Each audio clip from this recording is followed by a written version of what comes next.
Welcome back to MD Model Works in association with Alclad 2.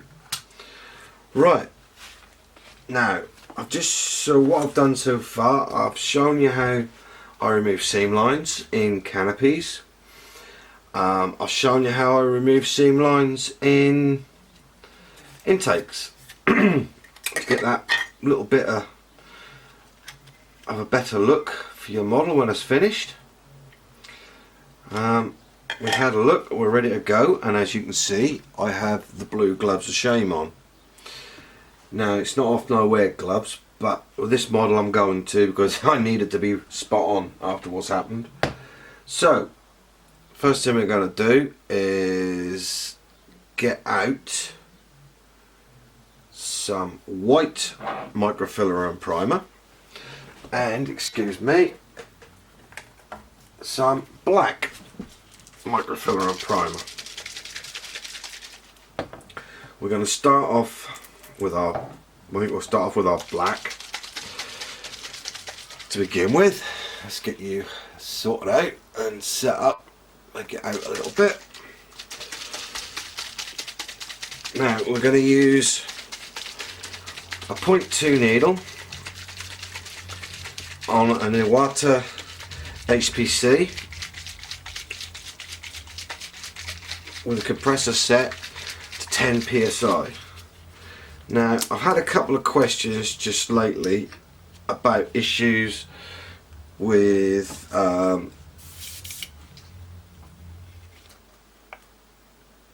black microprimer, grey microprimer and so on drying and going very grainy. Now the reason for this, two reasons for this is Alclad put quite a fast reacting thinner into it, and obviously at higher pressures it's going to dry quick. Now if I spray, let's just get something to spray quickly, we're going to do this piece anyway. So if I was to spray 4 inches away, that's going to end up grainy. If I spray at 30 psi, it's going to end up grainy. But if you come in at 10 psi, just work about an inch away. That's all you need to do.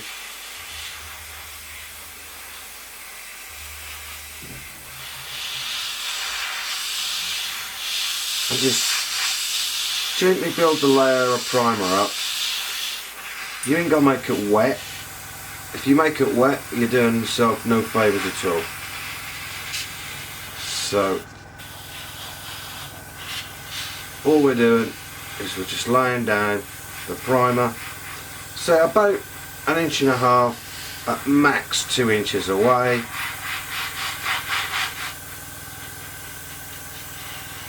And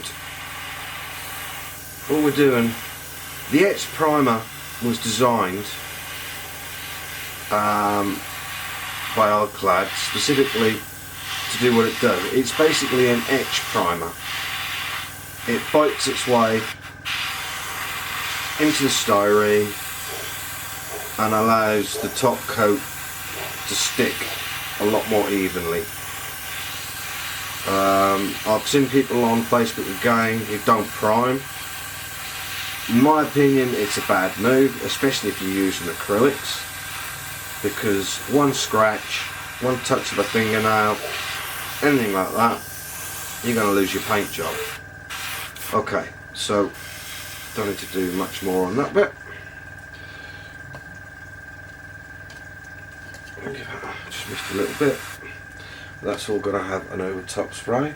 We have a piece of the undercarriage bay already on a peg, so we'll get them out of the way first, because otherwise I'm the sort of muppet who forgets that they're there. Look, this is bright enough. We'll bring you in just that little bit so we'll see a bit more what we're doing. Both sides.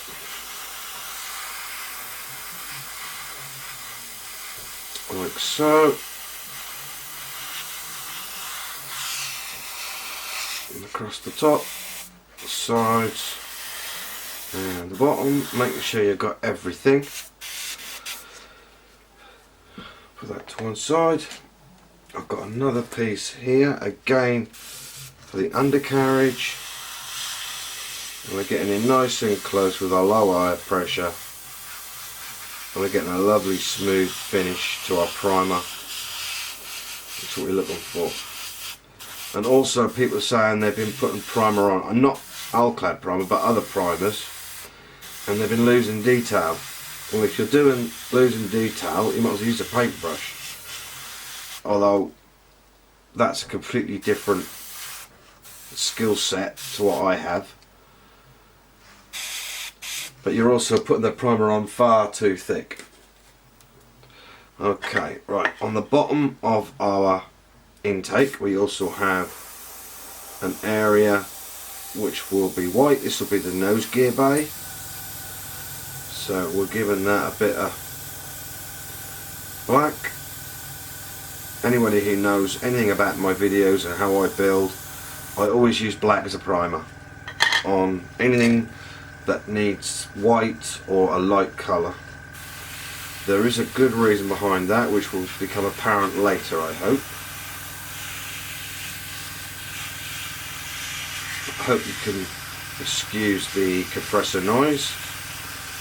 I am in a situation where I can't have my compressor outside or anywhere like that, so I have to do it like this. Making sure we're all got plenty on there.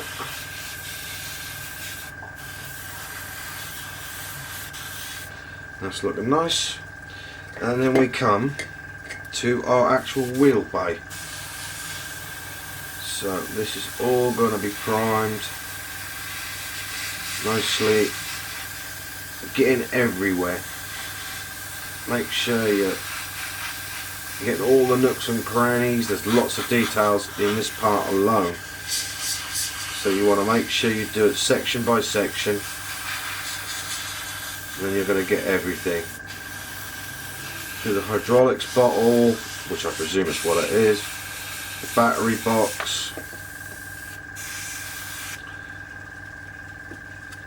Let me come back over this way a little bit. If I do sway off camera, I do apologise.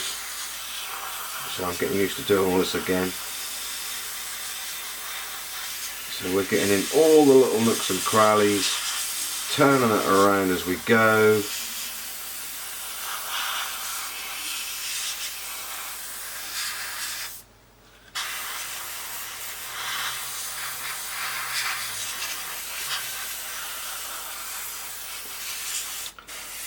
Making sure we haven't missed anything. Right, so that, you probably would see a lot of that because that is black. Doesn't show up very well on camera. I think that's the lot for now. Looks that way.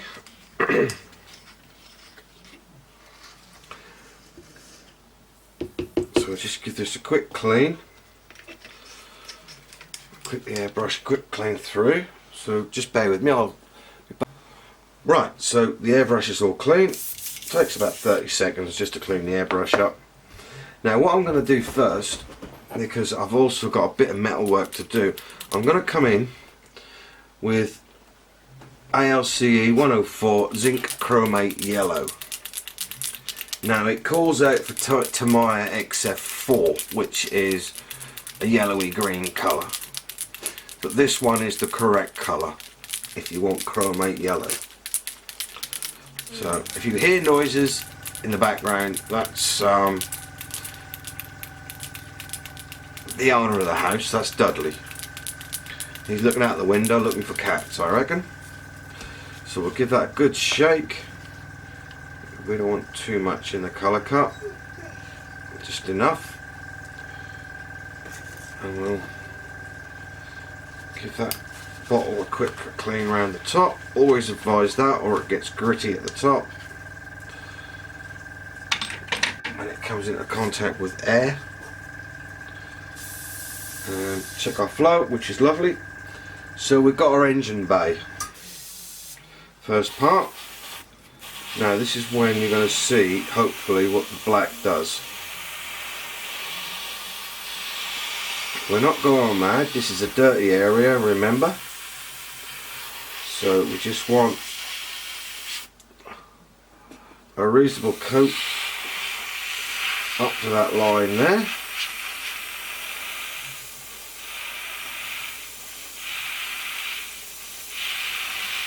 And we're just laying a thin layer of paint down just to see where we are, so we can see what we're doing. That light isn't very good, is it? Let's bring that over there a bit. Hope that's a bit better. Yeah, it's better. Now you can see it already looks dirty and grubby, which is what we're looking for. We don't want to be perfect.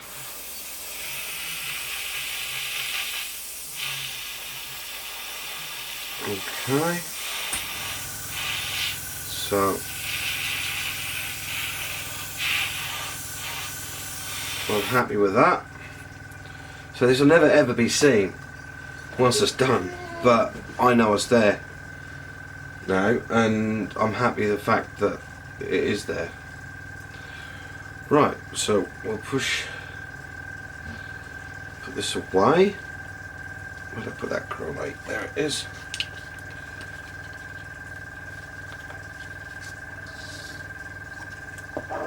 Put that together.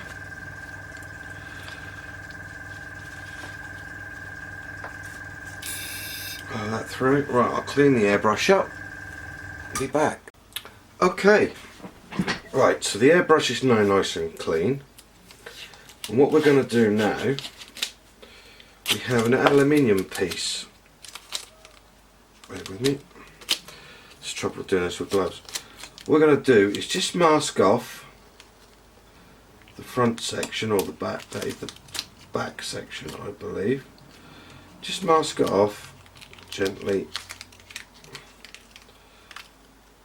Hasn't got to be perfect, but because it's for Nick, I'm doing the best job I can, and because I messed up the first time. So all we're going to do now, we're going to get some aluminium very quickly.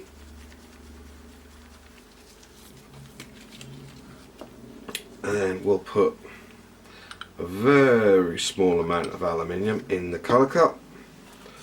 Just clean the colour cup up, check our spray, and all we're going to do is basically metallise this piece.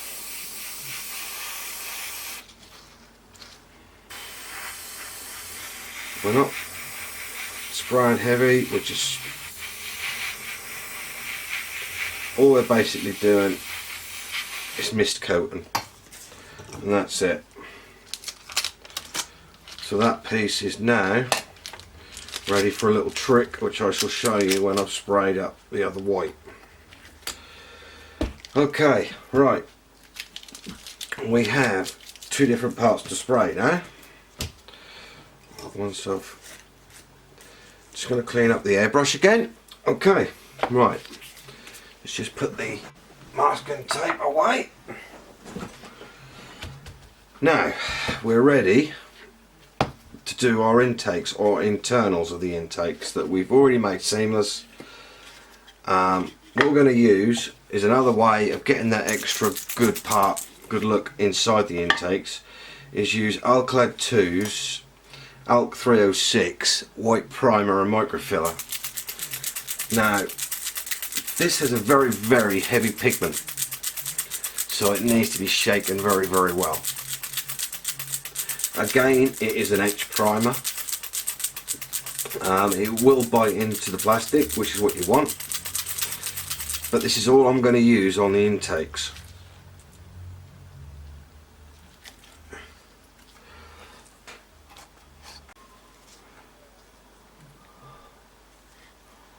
Right, that was a bit tight, but that's off now. Okay, right, again with the water, there's a little drop inside, put the bottle well out of the way. We just need the intakes, so we're going to do the internals intakes. Now it may look as though it's going to get dusty.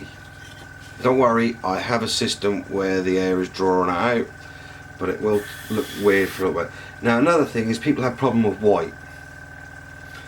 Now the main problem they have with white is it goes everywhere. You spray it too heavy, it goes orange peely. If you spray it properly, or if you spray it lightly and don't go mad on it, you'll have no problems and you'll get a lovely white finish, which is all we're looking for. And remember, on the intakes, although they are what they are, an intake, they get dirty, so we're also going to have to mimic that as well, and I'll show you how to do that. You can probably see a little bit of dust coming out of the back. That's overspray, and that's going straight up my chimney. So to be honest, that's nearly it this end.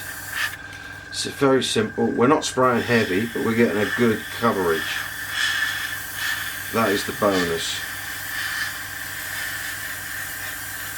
And again, spraying it down, and a nice, without putting it too thick. So if you put too thick, it's not going to work the way you want it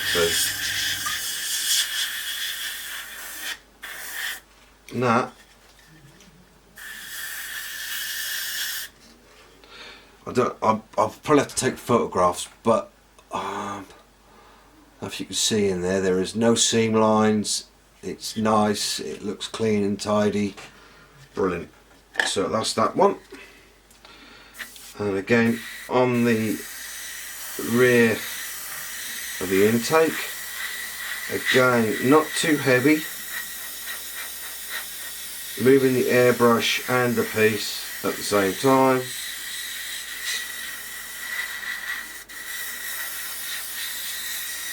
And we're just plonking it around. Another Suffolk word, I suppose, plonking.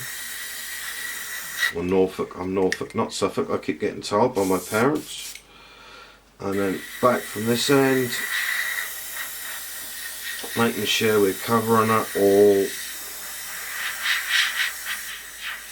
making sure our seams have plenty on it, what's were there, just to fill in any of the gaps, because at the end of the day this is called primer or microfiller and primer, and it does the job. And there we go. Now they are two seamless intakes, or two parts per seamless intake. Again, I'll clean the airbrush up, then come back and we'll do so a little bit more.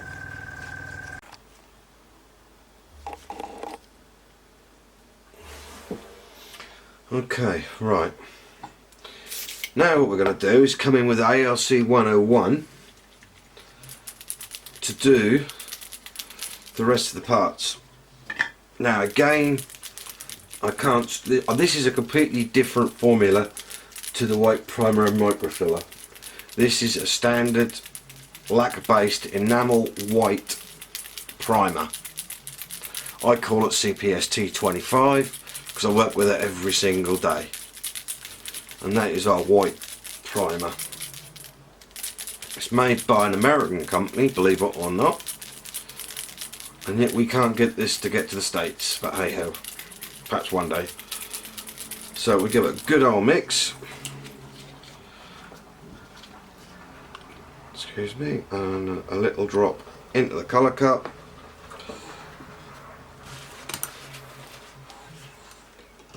Clean the top of the pot, get it out of the way, check our flow, which is lovely. Now this is very, very thin, so compressor's been turned down to about 8, and all we're going to do this time a little bit further away because of the thinness, and the pigments aren't as heavy, so we can get a bit further away without having problems of things going granulated, if you like, when they hit.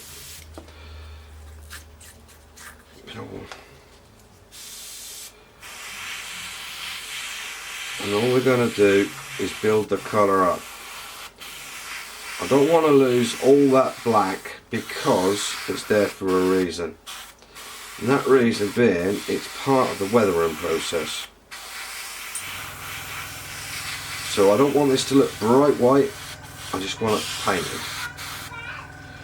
You know, summers are here, their kids are out, good on them I say. Nice to hear it. And I'm just gonna, again on this side, exactly the same thing, just a light coat on as a key coat and then filling back.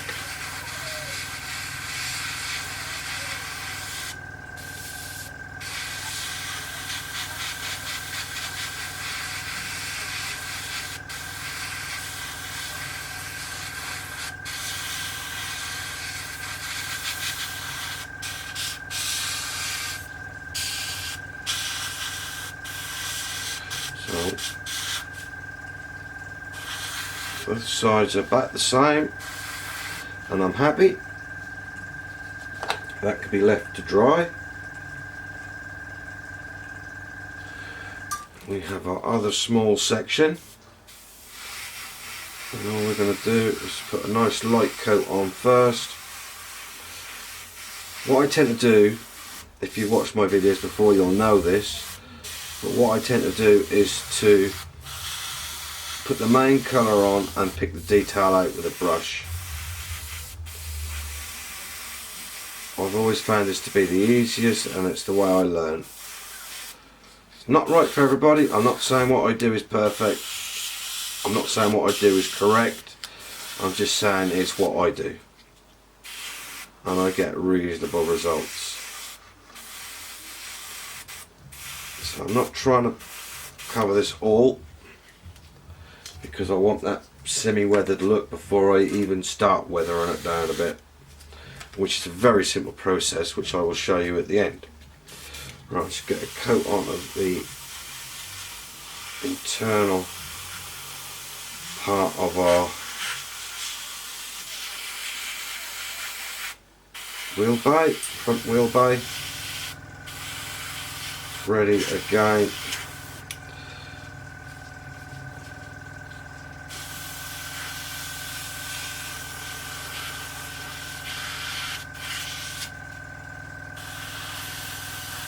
Just making sure we got it all covered, every angle, and that I'm happy.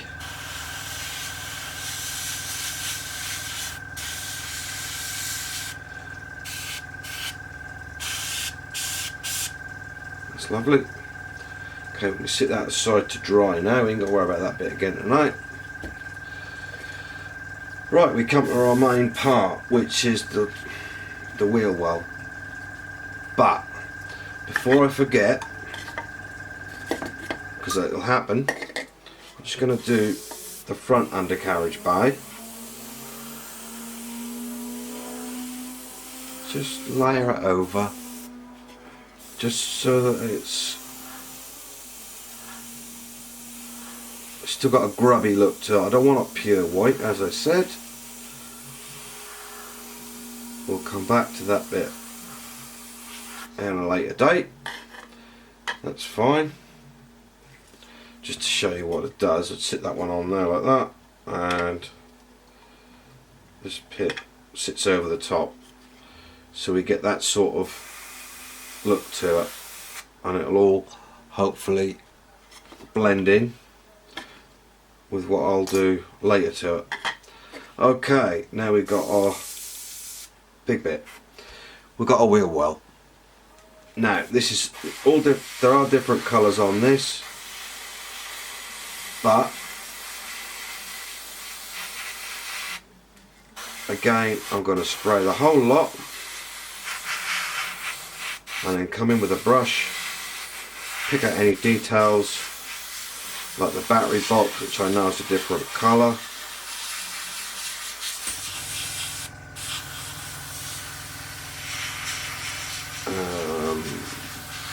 The hydrogen box or the hydraulic box is a different colour.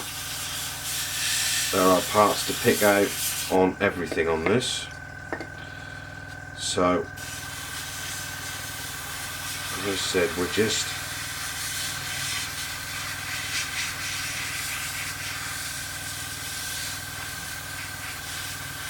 making sure we're getting everywhere. This is quite a fiddly piece with a lot of detail.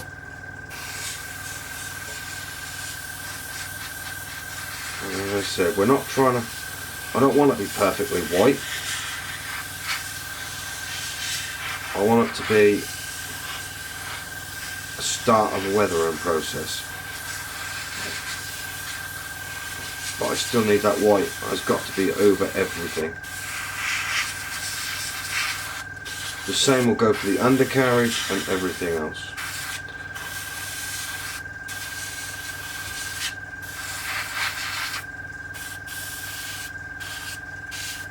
Right, so basically that is all I want to do to that.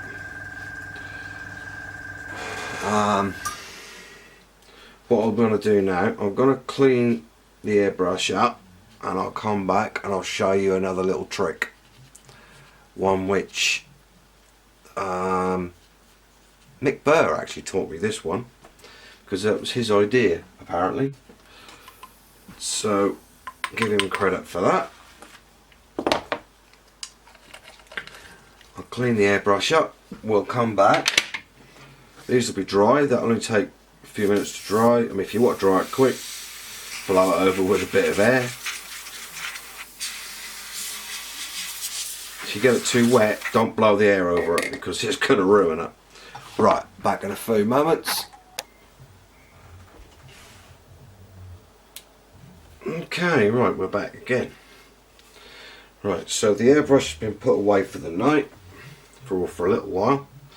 Now what we have here is three things. One is what we're going to use. Now, we've got Aqua Gloss and we've got Higgins Eternal Permanent Black Ink. Made in the USA. This stuff is brilliant. It doesn't matter if you use this. There is the usual inks we used to get when we were kids in bottles. You can use that. Very simple. All you need is a bottle. Here we've got a tablet bottle, ibuprofen. Now this has been decanted. The Aqua Gloss is decanted into the bottle. Put that straight away. And we then have added our black ink to the Aqua Gloss.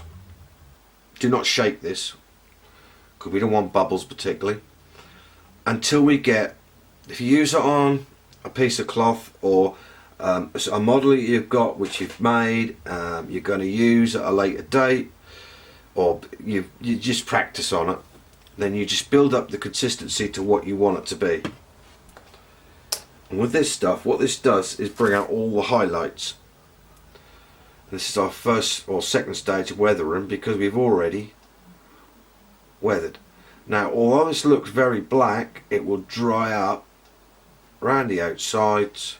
Because it's the Aqua Gloss, it will flow around, which is exactly what we want. If you get it on too heavy, just re-go over it again and it'll come off.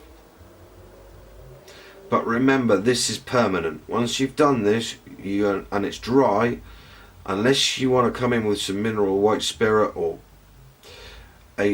strip it completely, you won't get this stuff off. It goes solid as a rock.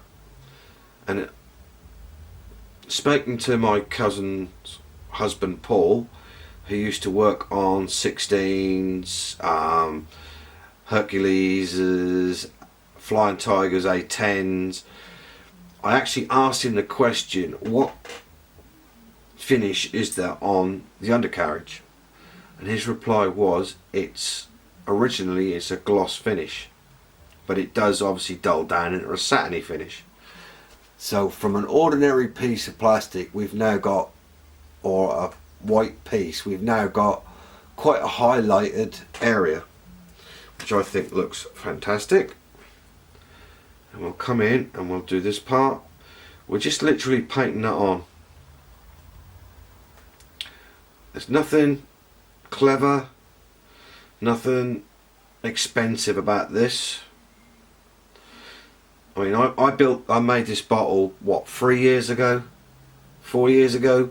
It was full, and I've used, what, 5 mil out of the top, and I must have made 30 models in that time, and I use this method every time. And so all we're doing is just putting a layer down. If we think it's too heavy, just brush it away, it'll come away. But it's highlighting all the detail we've got. It'll highlight the sink marks that are on this, but we're never going to see these because they're going to be hidden up. This is the beauty of a Tamiya kit. They're pretty good like that. And we're also glossing it, so if there's any decals that need to go down, the decals can go on it.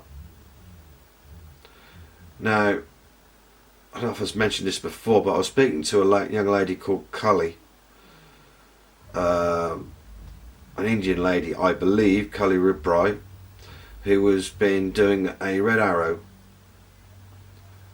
and she wanted a very high shine.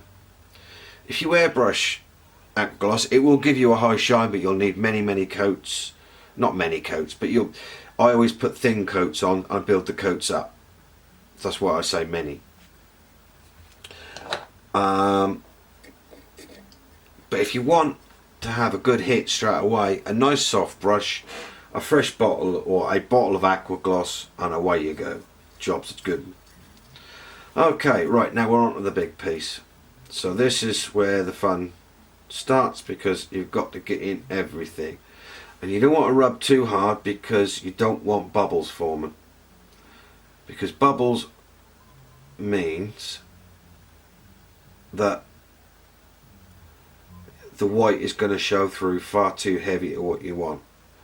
Just remembering, you are going to detail some of this stuff up, so at a later date you might have to come over again and do a bit more of this, but then it's not the hardest thing in the world to do. So we're making sure we're getting into every little nook and cranny, giving it a good weather. I say weather, we're actually just we're making the detail ping out a little bit more than it would do normally, than just if it was pure white. That's the only difference. But it does make a difference in what we're doing. As you can see, we've got a little pill, so we'll do that. Now, I don't know if you can see the difference. Hopefully you can see the difference on the camera because I can see it on the screen. You can see the difference in what we're doing already, and bringing out the detail that we have in the model. Again, alright, there's a drip there, we don't want that, so we'll just wipe it away. And if it gets too heavy, just get a cotton bud and draw it off. Personally, I like it a little bit heavier at times, because it then creates a different effect for different areas.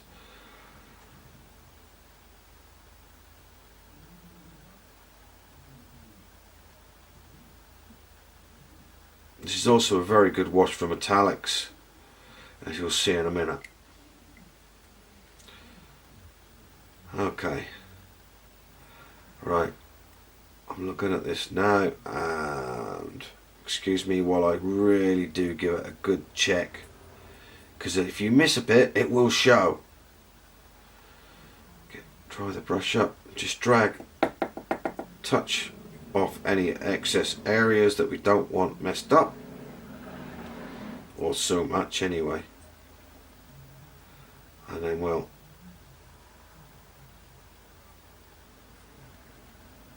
a little bit more across the top here. There we go, and I'm very pleased with that. Okay, that can go to one side. We will just do a small, just to get this part ready, although the undercarriage leg goes on before I can put the rest of the bay in. So I'm just being a little bit gentle on this part. and letting that flow over.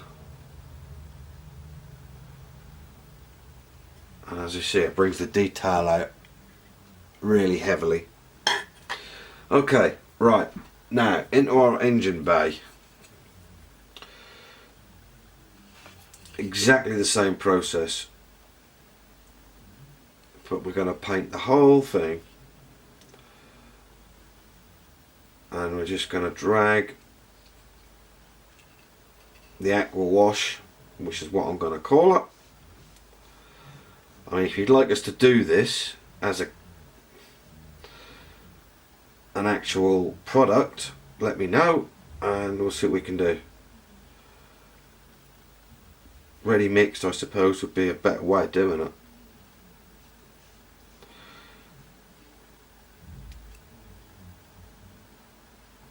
And we'll just get this half done. Try not to miss anything.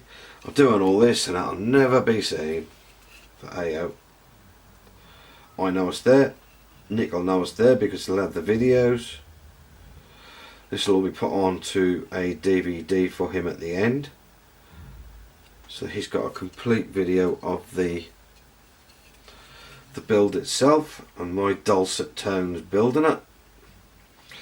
We have also got some areas to pick out in this, which I think was red, XF3 or XF7, I can't remember. Not in 3 is it, because 3 is yellow. But we're just, as I say, sorry if there's a little bit of a shadow tonight, I don't know why that is. Probably be me.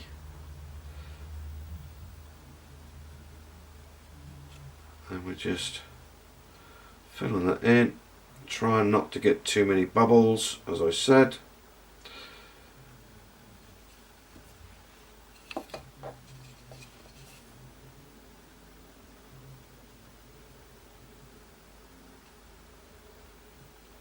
Like I say, if you think this is a product that you would buy, ready wash, ready made, give me a shout and I'll put it to Rob and we'll see what we can do. And then we'll give that a coat. Just take off the excess, like so, anywhere there might be any, and it, hopefully you'll be able to see, even you can see all the dots, the rivets in there, they're all there. I can count them if I want, but I'm not a rivet counter, so I'm not going to. Right, okay, that should add up to about 30 minutes. There's a bit there I missed, I've just seen. So you will see it, and you'll be able to pick it out.